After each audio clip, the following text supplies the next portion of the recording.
ముంబై నగరంలో ఉన్నా. ఉమ్, మీకు ఈ సందర్భంగా ఒక 4 నిజమైన మాటలు చెప్తా. ఉమ్. ఏం సార్ నేను సడన్ గా గత మీరు అక్కడేం చేస్తున్నారు? నేను గత 5 సంవత్సరాలుగా 6 సంవత్సరాలుగా ఏబిఎన్తో పాటు అన్ని టీవీ ఛానళ్ళలో మాట్లాడుతున్నా. అవును. ఈనాడు కూడా ఎప్పుడు కూడా ఒక ప్రభుత్వాన్ని ఉద్దేశపూర్వకంగా మొయ్యాలనో మరొక ప్రభుత్వాన్ని ఇబ్బంది పెట్టాలనో పద్ధతిలో ఏనాడు కూడా వ్యాఖ్యాతగా కానీ ఉద్యమ నాయకుడు కానీ నేను మాట్లాడి అడగను. అవును. నా ఉద్దేశం అంతా ఆంధ్రప్రదేశ్లో మార్పు జరగాలి, చంద్రబాబు నాయుడు గారి ప్రభుత్వం రావాలి, రాష్ట్రం అభివృద్ధి చెందాలి. ఉమ్, ఈ నేపథ్యంలోనే ప్రజా రాజధాని అమరావతి ఉద్యమం జరిగింది. ఆ ఉద్యమంలో భాగంగానే నేను జూలై 3, 4, 5 తారీఖుల్లో అమెరికాలోని మిచిగాన్లో జరిగే 24వ తానా మహాసభలకు వెళ్తున్నాను ఒక అతిథిగా. ఓకే. ఉమ్, వాళ్ళ ఆహ్వానం మేరకు నేను ఈ వీసా కోసం ఇంటర్వ్యూ కోసం వచ్చాను. అంకమరావు గారు కూడా నన్ను ముంబైలో కలిశారు. ఉహుం, ఒక మాట ఏంటంటేనండి, ఈ మహాభాగ్యం ప్రసాదించింది అమరావతి ఉద్యమేనండి. ఓకే. ఆంధ్రప్రదేశ్లో రాజధాని ఉద్యమం జరగటానికి ఏకైక కారణం జగన్మోహన్ రెడ్డి గారేనండి. లేకపోతే ఏదో గ్రామ సేవలో జర్నలిస్ట్ గాను ఒక దళిత కులాల్లో పుట్టిన వ్యక్తిగా నాకు ఇంతటి భాగ్యం కూడా కలగదండి.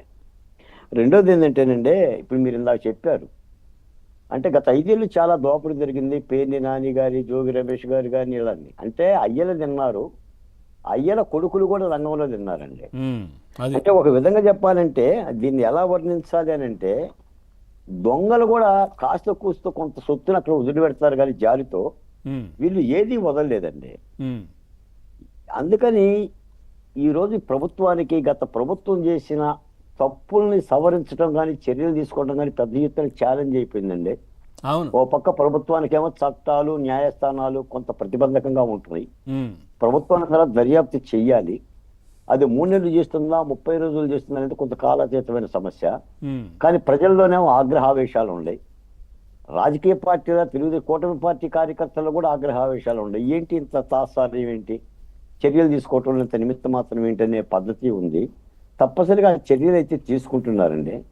ఒక మాట ఏంటంటే సార్, గత 5 ఏళ్లతో పోల్చుకుంటే ఈ రోజున ఆంధ్రప్రదేశ్లో పోలవరం పట్టాలెక్కింది, ఉమ్, అమరావతి పనులు మొదలుపడ్డాయి, దాదాపు 16,000 డిఎస్సి ఉద్యోగాలు ఇస్తున్నారు.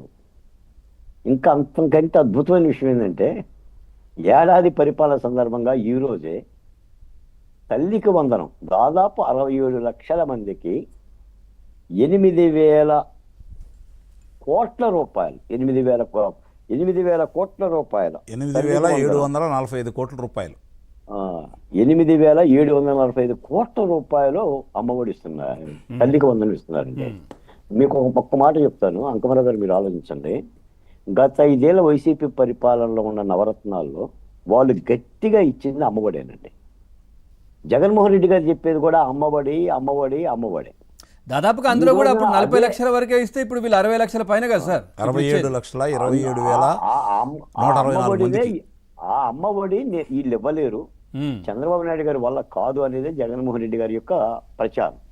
మరి ఈ రోజున శ్రీకారం చుట్టి ఇంతమందికి అంటే 8,000 కోట్ల రూపాయలు 67 లక్షల మందికి ఇస్తున్నారంటే ఉమ్, ఎంత గొప్ప విషయం చూడండి. ఇంకో మాట ఏంటంటే, ఈ రోజు సంక్షేమ పథకాలు చాలా పెనుభారం అండి. నిజానికి ఏంటంటే ఇవ్వండి ఇవ్వండి ఇవ్వండి అని అనడం తేలిక. ఎలా ఇవ్వాలి, ఎక్కడ తెచ్చి ఇవ్వాలి అనేది ప్రభుత్వానికి ఒక పెద్ద ప్రశ్న. అదొకటి. గత ప్రభుత్వం సాఫీగా నిజాయితీగా నడుచుంటే ఇవ్వడం పెద్ద విషయం కాకుండా ఉండొచ్చు, కానీ మొత్తం ఖాళీ చేసి అంత దోచుకొని పోయినాక ఎక్కడం సార్ అక్కడ? కాదు పవన్ గారు, పెన్షన్లకే నెలకి 3,000 కోట్ల రూపాయలు ఇస్తున్నారు. అవును కదా. ఈ ఏడాదిలో ఇచ్చిన పెన్షన్ల ఖర్చు 64 లక్షల మందికి 34,000 కోట్ల రూపాయలు. అంటే ఇంత అంటే ఒక పక్కన ముఖ్యమంత్రి గారు చెప్పినట్టుగా గతంలో జరిగిన లోపాలని లేదంటే వినాశనకరమైన పనులను సరిదిద్దుకుంటూనే గాలిలో పెట్టే ప్రయత్నం చేస్తున్నారు.